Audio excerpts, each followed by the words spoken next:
విశాఖపట్నంలో అత్యంత విలువైన భూమిని లులు గ్రూప్కి కేటాయించడంపై మొదటి నుంచి సర్వత్రా విమర్శలు తలెత్తుతున్నాయి. కూటమి ప్రభుత్వం అత్యంత చౌక ధరకే కోట్ల రూపాయలు విలువ చేసే భూమిని లులు గ్రూప్కి కేటాయించడం పట్ల పూర్తి స్థాయిలో ఒకవైపు విశాఖ వాసులు, అదేవిధంగా అడ్వకేట్లు సైతం కూడా తీవ్రస్థాయిలో వ్యతిరేకిస్తున్న పరిస్థితి నెలకొంది. ఈ తరుణంలోనే సీనియర్ అడ్వకేట్ పాక సత్యనారాయణ హైకోర్టును ఆశ్రయించారు. అడిషనల్ అఫిడవిట్ కూడా దాఖలు చేయడం జరిగింది. అసలు అఫిడవిట్లో ఏం దాఖలు చేశారు, ఈ పూర్తి లులు గ్రూప్ కేటాయించడంపై ఆయన ఏమంటారో అడిగి తెలుసుకునే ప్రయత్నించాం. మనతో పాటు సీనియర్ అడ్వకేట్ పాక సత్యనారాయణ గారు. సార్, ఈ అడిషనల్ అఫిడవిట్లో ఏమని పేర్కొన్నారు, అసలు ఈ భూములను తక్కువ ధరకు కేటాయించడం పట్ల ఏమంటారు? అసలు ఇది వరకు అంటే మార్చి నెలలో ఒక రిట్ ఫైల్ చేసామండి. లుల్లు గ్రూప్కి కేటాయించడం అన్యాయం అది. ఎందుకంటే కోట్లాది ఖరీదు చేసే భూమిని అది తక్కువ ధర స్క్వేర్ ఫీట్ రూపాయన్నరకి ఇవ్వటం జరిగింది. అది చాలా అన్యాయము. దీని ఎన్నిక ఏదో కుట్ర జరుగుతుంది. కేవలం లుల్లు గ్రూప్ని అడ్డం పెట్టుకుని రాష్ట్రాన్ని ఎవరైతే పరిపాలిస్తున్నారో చంద్రబాబు నాయుడు గారు, లోకేష్ గారు, పవన్ కళ్యాణ్ గారు ఒక కుట్రపూరితంగా వాళ్ళకి బెనిఫిట్ వచ్చేలాగా ఈ యొక్క కార్యక్రమం చేపట్టారు. దాన్ని మేము తీవ్రంగా వ్యతిరేకిస్తూ చారిటబుల్ ట్రస్ట్ తరఫున హైకోర్టులో ఆశ్రయించడం జరిగింది మార్చి నెలలో. ఇది మార్చి 26, 2025 జీవో జారీ చేశారు. GO number 45. ఆ 45ని ఛాలెంజ్ చేస్తూ హైకోర్టులో మనం పిటిషన్ వేస్తే హైకోర్టు ఏం చెప్పిందంటే ఇది సక్రమైనది కాదు, మీరు కంప్లీట్గా ప్రభుత్వం దానికి సంబంధించి అధికారులు ఎఫిడవిట్ దాఖలు చేయమన్నారు. కౌంటర్ ఎఫిడవిట్ తోటి వివరాలతో దాఖలు చేయమంటే మరలా హైకోర్టుని లెక్క చేయకుండా మళ్ళీ నిన్న 27/7 137 జీవో రిలీజ్ చేసి లుల్లు గ్రూప్కి ఇక్కడ విజయవాడలో కూడా ప్రభుత్వం స్థలం కేటాయించింది.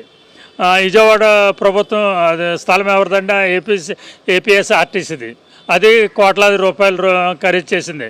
ఈ ఎప్పుడైతే 27/7 ప్రభుత్వం మళ్ళీ కేటాయించిందో వెంటనే ఎడిషనల్ ఎఫిడవిట్ నిన్న దాఖలు చేయడం జరిగింది హైకోర్టులో.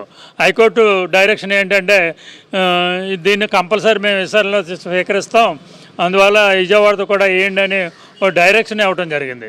ఎందుకంటే ఇది ప్రజల సొమ్ము. ఉత్తరాంధ్రని వెనుకబడిన జిల్లాలుగా మరి ఎప్పటి నుంచో మరి ప్రభుత్వాలు దోచుకుంటున్నాయి.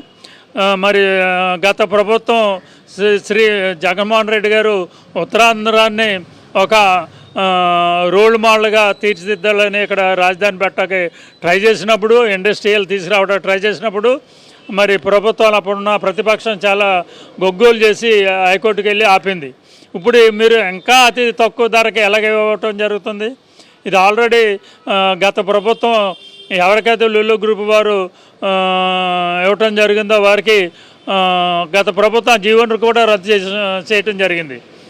ఈ కనీసం బిడ్డుని ఆహ్వానించకుండా, బిడ్డు లేకుండా అత్యంత ఖరీదైన ఆర్కేబీహెచ్ ఎదురుగున్న 13 ఎకరాల 74 సెంట్లు అంటే 50,000 కోట్ల రూపాయలు. అది అటువంటిది కారు సౌకర్యంగా ఎలాగ ఇచ్చేస్తారు, ఏ బేస్ మీద ఇస్తున్నారు? అందువల్ల విశాఖపట్నం ప్రజలే కాదు ఉత్తరాంధ్ర ప్రజలు కూడా దీన్ని హర్షించట్లేదు. ఎందుకంటే మాకు డెవలప్మెంట్ కావాలనుకుంటున్నాం తప్ప వాళ్ళు దోచుకుంటా కాదు. డెవలప్మెంట్ ఎలా ఉండాలంటే ఉత్తరాంధ్ర ప్రజలు, ఆంధ్ర యూనివర్సిటీ ఉంది, ఎంతోమంది నిరుద్యోగులు ఉన్నారు, అలాగే శ్రీకాకుళంలో యూనివర్సిటీ ఉంది, విజయనగరంలో యూనివర్సిటీ ఉంది, అనేక మంది అన్ఎంప్లాయ్స్ బయటకు వస్తున్నారు. లోకల్ నిరుద్యోగులకి ఎంప్లాయ్మెంట్ కల్పిస్తారని ఆశతో మేము దీన్ని డిమాండ్ చేస్తున్నాం. ఎందుకంటే తప్పుడుగా జీవన్ రద్దు చేయాలని, అలాగే మీరు ఏమైనా ఎంప్లాయ్మెంట్ కల్పించాలనుకుంటే సెంట్రల్ గవర్నమెంట్ రైల్వే జోన్ ఇస్తానని చెప్తుంది. మరి అదనే స్టార్ట్ చేయండి. ఓ పక్కనే స్టీల్ ప్లాంట్ను కూడా అమ్మేస్తున్నారు. మీరు ఎంప్లాయ్మెంట్ అంటున్నారు, ఎంప్లాయ్మెంట్ లేకుండా చేస్తున్నారు. ఇవన్నీ మరి ప్రజలు దీన్ని గమనిస్తూ ఉన్నారు. మీరు చేసే ప్రతిదీ కూడా చాలా తప్పుడు నిర్ణయాలు. దీన్ని వెంటనే సవరించుకుని హైకోర్టుకి సమాధానం చెప్పగలమని ఇందు మూలంగా తెలియజేస్తున్నాను. పూర్తిగా కూడా అంటే అభివృద్ధిని ఎవరూ కాదనుకోరు, కానీ ఈ విధంగా కోట్ల రూపాయల భూమిని అత్యంత చౌక ధరకు ఇవ్వడం పట్ల వెనకాల ఎటువంటి కారణాలు ఉండొచ్చు, దానికి సంబంధించిన లీగల్ ప్రొసీడింగ్స్ ఏ విధంగా మీరు ప్రొసీడ్ అవుతారు, ఎటువంటి న్యాయ పోరాటం చేయడం సిద్ధంగా ఉన్నారు? ఆల్రెడీ చెప్పాను సార్, 3 వ్యక్తులు దీన్ని మేనేజ్ చేస్తున్నారు. ఎందుకంటే ప్రభుత్వం వచ్చి ఈ రోజుకి సంవత్సరం 47 రోజులు అయింది. 47 రోజులు వాళ్ళు పరిపాలించింది కేవలం 47 రోజులే పరిపాలించారు.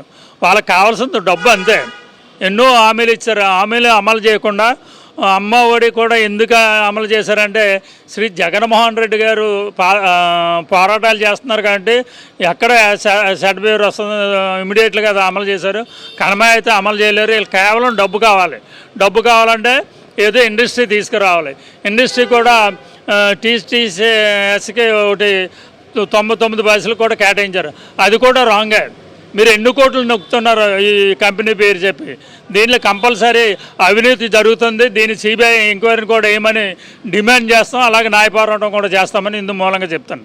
పూర్తిగా కూడా ఇన్ని కోట్ల రూపాయల భూమిని ఈ విధంగా అక్రమ మార్గాన కట్టబెట్టడం, అదేవిధంగా వాటి ద్వారా ఏ విధంగా లబ్ధి పొందడానికి ఈ ఆలోచన చేస్తూ విశాఖపట్నాన్ని టార్గెట్ చేసుకొని విశాఖపట్నంలో ఉన్న విలువైన భూములను ఈ విధంగా ఎటువంటి ఎంప్లాయ్మెంట్ రాని కంపెనీస్ ఏవైతే ఉంటాయి, ఈ కంపెనీస్ వల్ల లూలు గ్రూప్ వల్ల లక్షల రూపాయలు సంపాదించే ఉద్యోగాలు ఏవి రావు, సాధారణ ఉద్యోగాలు తప్ప. అలాంటి వాటికి ఇన్ని కోట్ల రూపాయలు కట్టబెట్టిన వెనకాల ఎటువంటి కారణాలు ఉంటాయి అనుకోవచ్చు? ఇది కేవలం అవినీతి చేయడానికే చేస్తున్నారు. ఎందుకంటే షాపింగ్ మాల్లో 10,000 15,000 కన్నా జీతాలు ఎక్కువ ఎవరు, లక్షలాది రూపాయలు ఏ ఎంప్లాయీకి కూడా ఎవరు. ఎంప్లాయ్మెంట్ పేరు చెప్పి ప్రజలను మబ్బు పెడుతుంది ఈ గవర్నమెంట్. ఇది ప్రైవేట్ ల్యాండ్ కూడా. ఇది 1987లో కొంతమంది కేటాయించడం జరిగింది. అంతే తప్ప ఇది ప్రభుత్వం కేవలం వాళ్ళ దోచుకుంటాకి వాళ్ళ పార్టీ నాయకులు తింటాకి తప్ప ఇది ప్రజల మీద ఇట్టి పరిస్థితుల్లో నిరుద్యోగుల మీద ప్రేమ ఉండి మాత్రం చేయట్లేదు. నిజంగా మీరు నిరుద్యోగం లేకుండా చేయాలంటే యూనివర్సిటీలో పోస్టులు అన్నీ ఖాళీగా ఉన్నాయి. చాలా ప్రభుత్వ డిపార్ట్మెంట్లో అన్నీ ఖాళీగా ఉన్నాయి. అది ఇంప్లిమెంట్ చేయండి వెంటనే. మీరు వచ్చిన వెంటనే ఇదే జాబులు తీసేస్తామని చెప్పారు. దీని మీద దృష్టి పెట్టండి.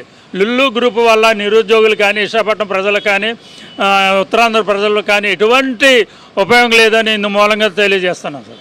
రైట్, ఇది పరిస్థితి. పూర్తి స్థాయిలో కూడా విశాఖపట్నంలో అక్రమ మార్గాన కూటమి ప్రభుత్వం అనేక కంపెనీలకు అతి తక్కువ చౌక ధరకే లులు గ్రూప్ వంటి వాటికి కోట్ల రూపాయల భూమిని ఇవ్వడం దారదత్తం చేయడం పట్ల పూర్తి స్థాయిలో సీనియర్ అడ్వకేట్ పాకసత్యనారాయణ ఆగ్రహం వ్యక్తం చేస్తున్నారు. అదేవిధంగా లీగల్ పోరాటం, న్యాయ పోరాటం చేయడానికి తాము సిద్ధంగా ఉన్నామని, ఇదంతా ఉత్తరాంధ్రకి పూర్తిగా కూడా ఉత్తరాంధ్ర ప్రాంతానికే ఇది మాయన మచ్చగా మారబోతుందని, అయితే ఖచ్చితంగా ఈ కేసును సిబిఐకి అప్పగించాలని, సిబిఐ ఎంక్వైరీ చేసి నిజనిజాలు తేల్చాలి. దీని వెనకాల ఎంత అక్రమార్జన జరుగుతుంది, ఎవరు అవినీతి చేస్తున్నారని చెప్పి కూడా పూర్తిగా బయట పెట్టాలని కూడా ఆయన డిమాండ్ చేస్తున్న పరిస్థితి కనిపిస్తుంది.